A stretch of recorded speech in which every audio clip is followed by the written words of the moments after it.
Bocah kecil ini baru berusia 8 tahun. Tapi benar-benar gila. Dia terutama suka menonton orang menyembelih ayam. Setelah pekerjaan selesai, dia akan membawa pulang kepala ayam. Mengumpulkan secara diam-diam. Lihat di bawah tempat tidur anak ini.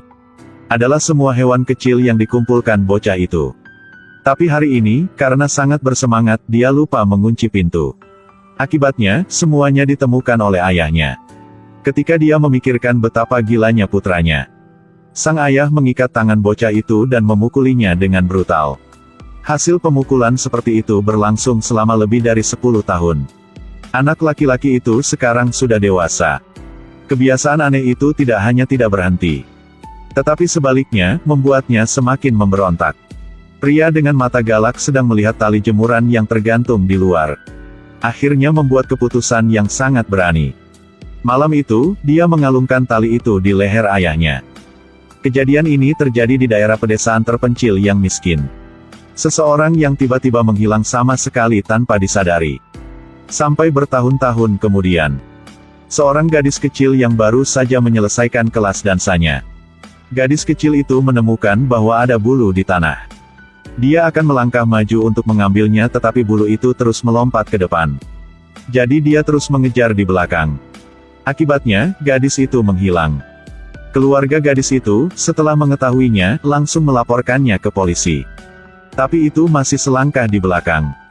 Ketika polisi menemukan gadis itu, dia berubah menjadi mayat tanpa jiwa. Tubuhnya ditemukan di dekat tempat pembuangan sampah tidak jauh dari tempat dia menghilang. Dan kemudian bulan lalu, ada juga pembunuhan serupa. Orang yang bertanggung jawab atas kasus ini adalah seorang polisi wanita, namanya Ritika. Ritika mencurigai ini adalah kasus pembunuhan berantai. Jadi dia meminta direktur untuk mengirim dokter forensik untuk membantu. Tetapi direktur mengatakan bahwa ada terlalu banyak kasus akhir-akhir ini. Jadi semua dokter forensik dikirim. Sekarang hanya ada satu dokter forensik yang tersisa, itu Sam. Begitu Ritika mendengar itu, dia merasa sedikit khawatir. Karena Sam adalah adik dari mantan suaminya. Bertahun-tahun yang lalu, Ritika membawa kedua putrinya ke taman hiburan. Karena kecerobohan, putri sulungnya Navia tersesat. Suasana hati Ritika tampaknya tak terkendali. Dia menyalahkan suaminya karena tidak merawat anak-anak mereka dengan baik. Keduanya juga sering berselisih karena hal ini, dan akhirnya bercerai. Ketika dia tahu dia harus bekerja dengan saudara laki-laki mantan suaminya. Tidak peduli siapa itu, pasti akan merasa khawatir tentang hal ini. Tapi karena dia ingin segera menyelesaikan kasusnya, Ritika harus setuju. Namun Sam memang sangat berbakat. Begitu dia menerima kasus itu, dia langsung menemukan masalahnya. Pertama-tama, ada pola silang pada pakaian gadis Divya. Terlihat sangat mirip dengan bentuk pagar. Pasti Divya telah melewati tempat ini. Kedua, hal lain yang mencurigakan adalah dia memiliki bedak putih di tubuhnya. Hasil tes menemukan bahwa itu adalah mineral asbes. Saatnya karena pohon ini telah dicukur. Pada saat yang sama, lumut menempel di tubuhnya. Itu pasti datang dari tembok ini. Gunakan petunjuk ini untuk bergerak maju. Akhirnya saluran pembuangan bawah tanah. Ini semua kotoran di dalam. Ini benar-benar cocok dengan noda air di rok korban. Namun, jika Anda melihat lebih dekat, Anda akan melihat. Saluran pembuangan bawah tanah ini sangat rendah. Tidak mungkin orang dewasa bisa melewatinya. Jadi bagaimana si pembunuh bisa lewat sana? Lebih aneh lagi. Mayatnya ditemukan di luar tembok tempat pembuangan sampah. Si pembunuh bisa sampai ini. Tapi mengapa tidak membuang mayatnya saja ke dalam? Sam curiga itu mungkin karena tembok yang mengelilingi tempat pembuangan itu. Itu terlalu tinggi untuk dijangkau si pembunuh. Jadi dia membuat dugaan yang berani, pembunuhnya adalah seorang anak-anak. Setelah mendengar kesimpulan ini, Ritika langsung marah. Kasus pembunuhan berantai. Bagaimana mungkin pelakunya adalah anak-anak? Sam dimarahi olehnya tetapi dia tidak bisa mengatakan apapun untuk membantah, jadi dia dengan patuh tutup mulut. Pada saat semua orang menemui jalan buntu, pensiunan kepala tua memberi mereka petunjuk baru. 10 tahun yang lalu, ada seorang pembunuh berantai di India. Korbannya semua anak-anak berusia 8 hingga 11 tahun. Polisi dengan cepat mengidentifikasi pelakunya. adalah seorang sopir bus sekolah bernama Ubaid.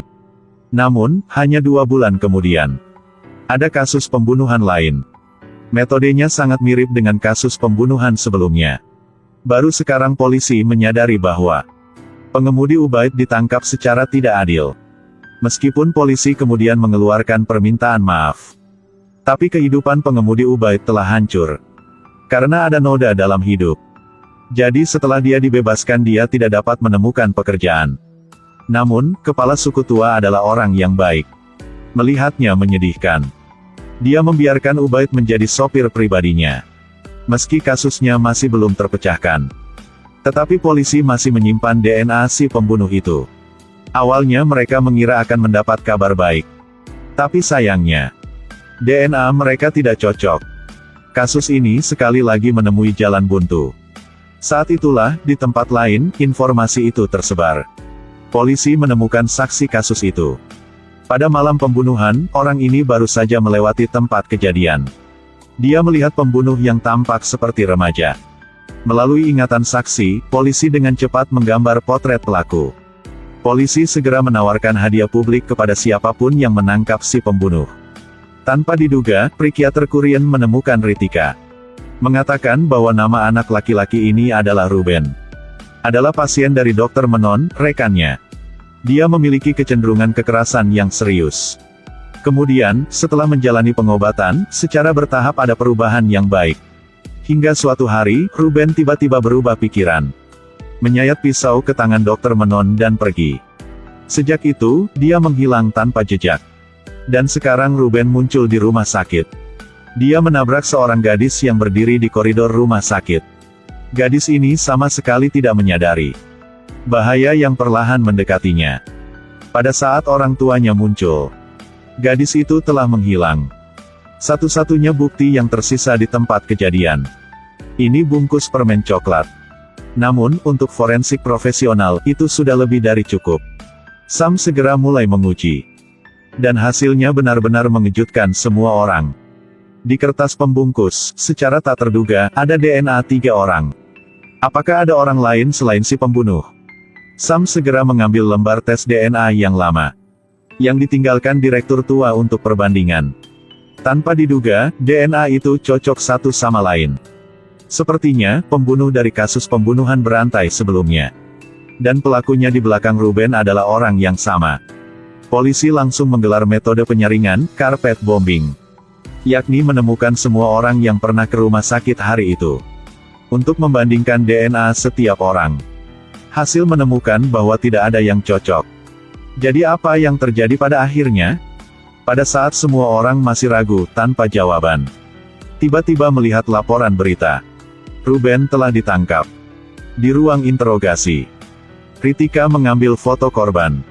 Dan bertanya mengapa dia membunuh. Tetapi Ruben dengan gila menjawab. Itu bukan salahku, itu semua karena setan yang menyuruhku melakukannya. Wajah Ritika menjadi gelap setelah mendengar itu. Pikiran orang ini pasti masalahnya. Pada saat ini, Sam tiba-tiba berpikir. Selama interogasi, Ruben selalu menggelengkan kepalanya tak terkendali. Terus berpikir bahwa selama ini Ruben selalu memakai alat bantu dengar. Sehingga Sam curiga ada yang mengganggu sinyal. Melalui alat bantu dengar untuk memerintahkan Ruben untuk melaksanakan permintaan setan. Oleh karena itu, dalang dibalik. Pasti pembunuh kasus pembunuhan lama.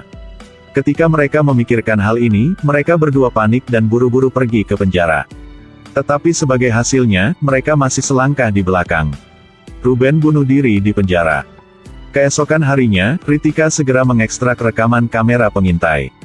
Mereka menemukan mobil biru yang sangat mencurigakan. Dia buru-buru mengatakan ini pada Sam. Saat ini Sam sedang berjalan di area dekat rumah. Melihat ke atas. Aduh, bukankah ini mobil biru yang dibicarakan Ritika? Dia dengan hati-hati melangkah maju. Tidak menemukan seorang pun di dalam mobil. Akibatnya, sesosok tiba-tiba muncul di sebelahnya. Sam dipukul di kepala oleh seorang pria begitu keras sehingga dia pingsan. Namun, perhatikan baik-baik pria ini. Bukankah ini mantan sopir Ubaid yang dituding tidak adil sebelumnya? Ketika Sam bangun, menemukan bahwa tangan dan kakinya diikat.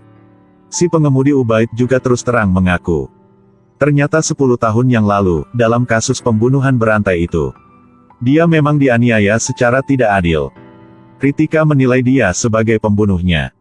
Karena itu, hidupnya benar-benar hancur. Saat dia dibebaskan, dia bersumpah untuk membalas dendam.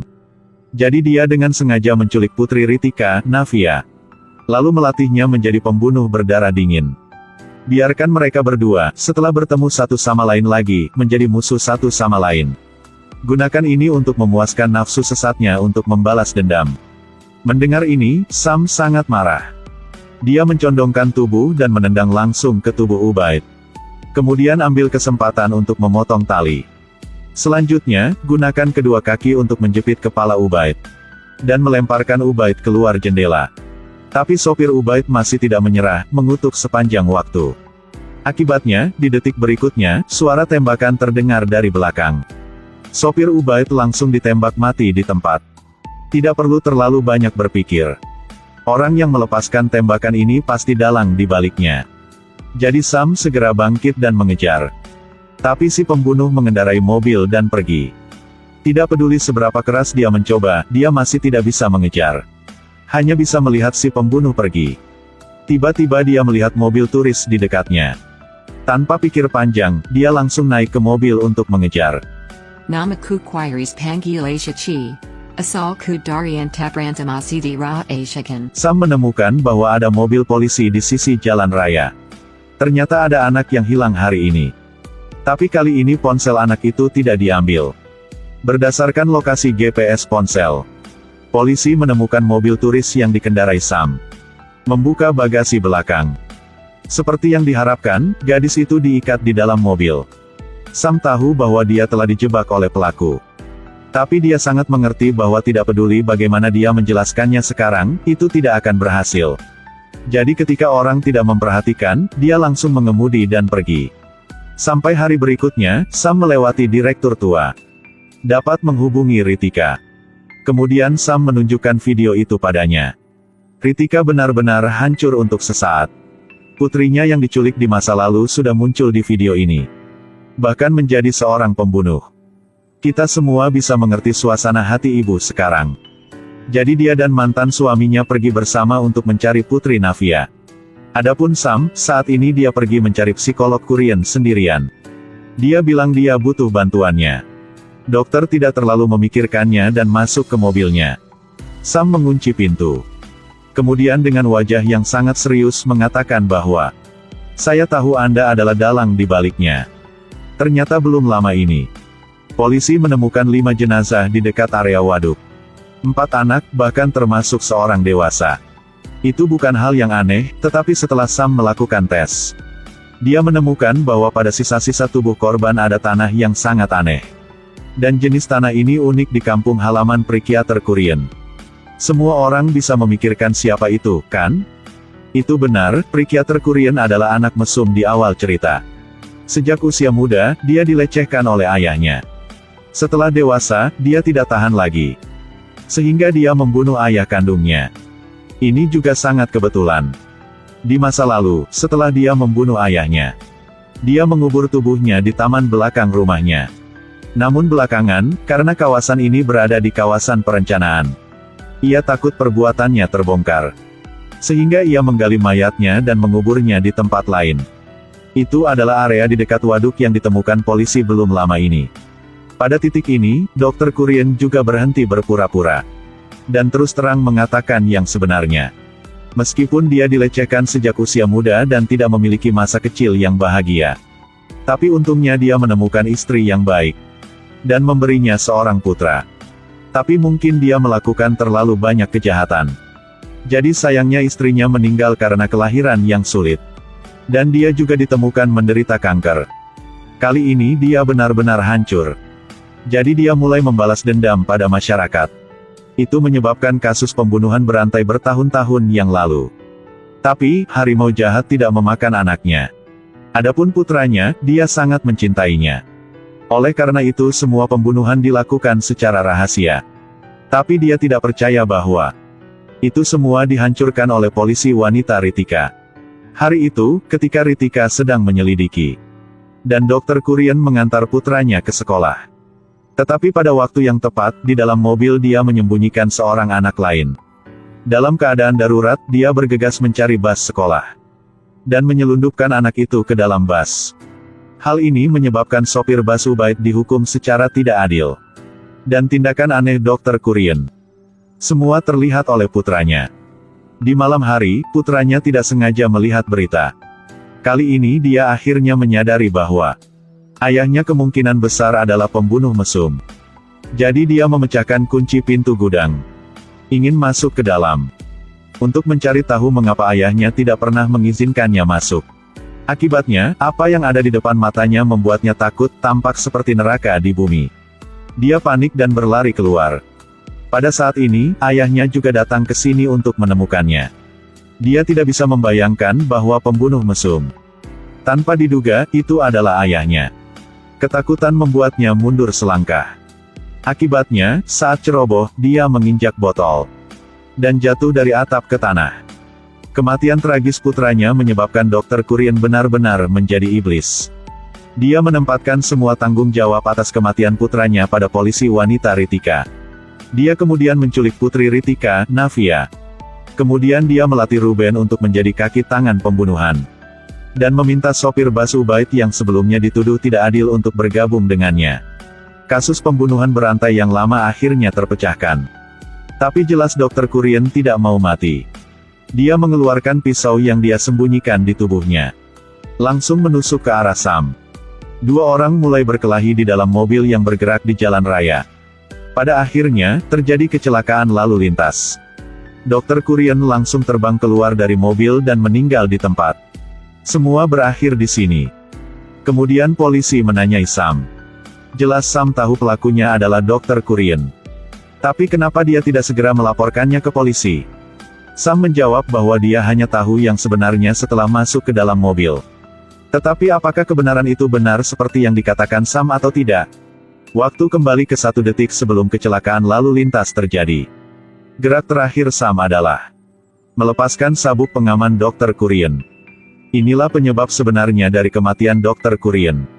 Mengapa dia harus melakukan itu? Jangan lupa bahwa putri polisi wanita Ritika, Navia, juga merupakan kaki tangan. Begitu Dr. Kurien ditangkap, putri Ritika, Navia, juga tidak bisa lolos begitu saja. Agar gadis yang tidak bersalah dapat menyingkirkan kejahatan. Hanya ada satu cara untuk membiarkan pria jahat ini mengambil semua kesalahan. Menggunakan trik kecelakaan tak terduga untuk melindungi penyebab sebenarnya.